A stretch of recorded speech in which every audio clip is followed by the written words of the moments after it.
2 अप्रैल को ट्रंप चचा ने विश्व के 90 देशों पर 10 से लेकर 48% तक का रेसिप्रोकल नाम से टैक्स लगा दिया। So, if you look at that, China, first row, China, 67%. That's tariffs. China पर भी 34% का टैरिफ लगाया गया। ट्रंप ने इसे अपना मास्टर स्ट्रोक बताया और अमेरिका का आजादी का दिन भी। नमस्कार दोस्तों, आज हम बात करने जा रहे हैं ट्रंप के इसी मूर्खतापूर्ण और मनमाने फैसले यानी टैरिफ पर।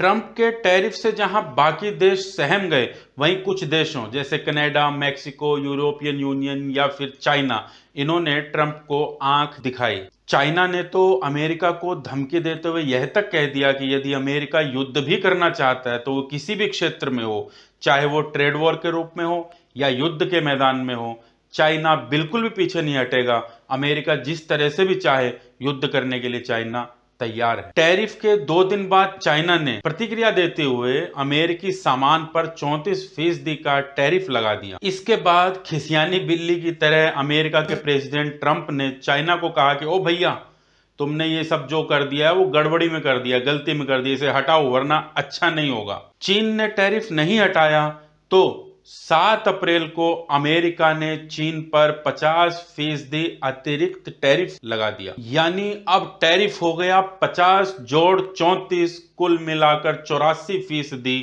और उसी दिन चाइना ने भी अमेरिकी सामानों पर 50% का अतिरिक्त टैरिफ फिर से लगा दी। हालांकि इसी दिन ट्रंप ने चाइना को छोड़कर बाकी सभी देशों पर लगाए गए टैरिफ पर 90 दिन की रोक लगा दी। अब हालात ये है कि चाइना के सामान पर अमेरिकी बाजार में 145% का टैरिफ है और चीन के बाजार में अमेरिकी सामानों पर 125% का टैरिफ है। यानी कि अमेरिका में चीन का कोई भी $100 का उत्पाद वहां पर $245 में उपभोक्ताओं को मिलेगा और चीन के बाजार में अमेरिका का कोई भी $100 का सामान $225 में चीन के उपभोक्ताओं को मिलेगा। आखिर ये टैरिफ नाम की बीमारी क्या है, तो आइए जानते हैं। यह मान लेते हैं कि भारत में रॉयल इनफील्ड की 650 सीसी की बाइक के लिए उपभोक्ताओं को 4 से 5 लाख रुपए तक का खर्च करना पड़ता है। वहीं भारत में अमेरिकी हार्ले डेविडसन की 975 सीसी की बाइक के लिए उपभोक्ताओं को खर्च करने पड़ेंगे 13,40,000 रुपए। ऐसा इसलिए कि हार्ले की बाइक पर 50% टैरिफ और 25% का एक्स्ट्रा सेस लगता है।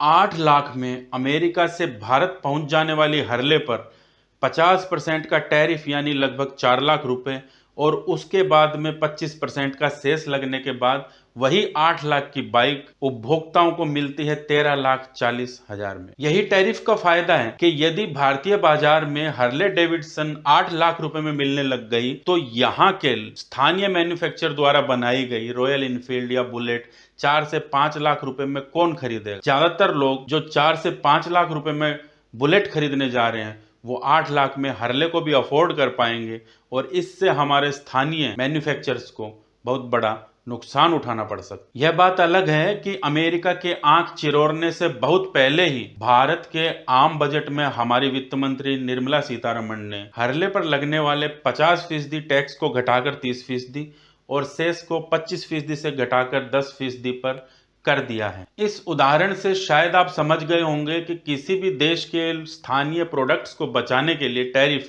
कितना जरूरी है। हालांकि सभी देश इसका लॉजिकल तौर पर इस्तेमाल करते हैं। This is CNN breaking news. And we begin with the breaking news from Wall Street. Trading has been underway now for just about 30 minutes and nervous investors. दुनिया भर में डर का माहौल कितना था, इसको इसी से जान सकते हैं कि सोमवार 7 अप्रैल के दिन पूरी दुनिया के बाजार लाल रंग में डूबे हुए थे। Japan, China, Hong Kong, Taiwan, Russia, Israel, America सहित सभी बाजार 7 से लेकर 14-15% तक गिर चुके थे। भारत का बाजार भी 5% नीचे खुला।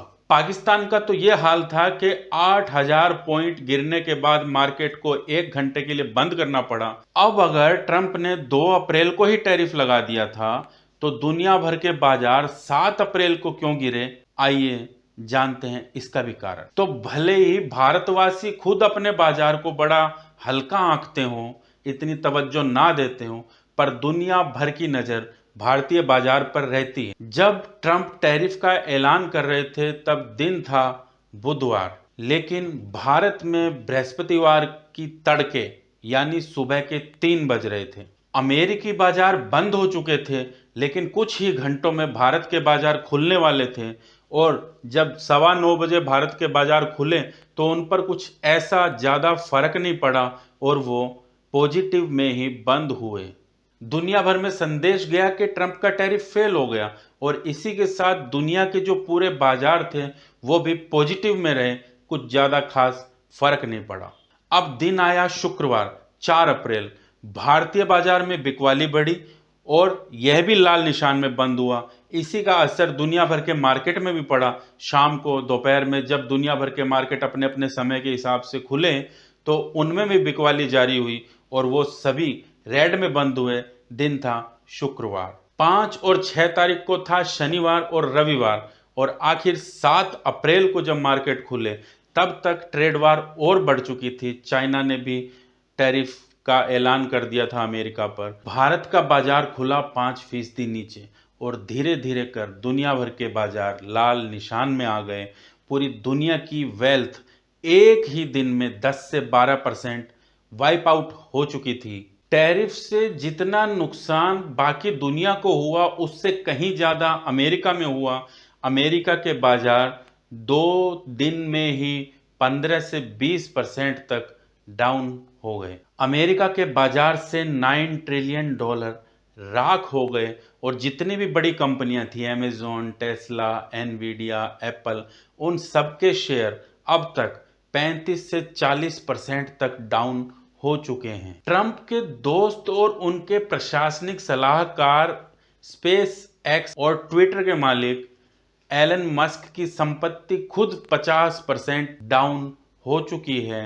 इतना ही नहीं, मस्क ने ट्रंप से पर्सनली मिलकर टैरिफ खत्म करने या जीरो टैरिफ करने की गुहार लगाई, लेकिन ट्रंप ने इससे साफ तौर से इनकार कर दिया। इसके बाद मस्क ने ट्विटर पर अपना एक वीडियो भी जारी किया जिसमें वो अमेरिकी प्रेसिडेंट से गुहार लगाते दिख रहे हैं कि कृपया इसको नॉर्थ अमेरिका और इसको आप जीरो टैरिफ कर दिया जाए। And I'm hopeful, for example, with the tariffs, that at the end of the day, I hope it is agreed that both Europe and the United States should move, ideally, in my view, to a zero tariff situation. इसके बाद सुनने में तो यह भी आ रहा है कि मस्क शायद ट्रंप के डोज को छोड़ रहे हैं और इसके साथ साथ ही शायद ट्रंप के प्रशासनिक सलाहकार भी ना रहे। ट्रंप की एक खुरपेची जानकर आप सब लोग हैरान रह जाएंगे कि 8 अप्रैल को सभी सोशल मीडिया, सभी न्यूज चैनल पर एक खबर बड़ी तेजी से फैली कि अमेरिका यानी ट्रंप अपने रेसिप्रोकल टैरिफ को सभी देशों पर 90 दिन के लिए रोक लगा रहे। इसके बाद धड़ाधड़ गिर रहा अमेरिका का मार्केट कुछ संभला।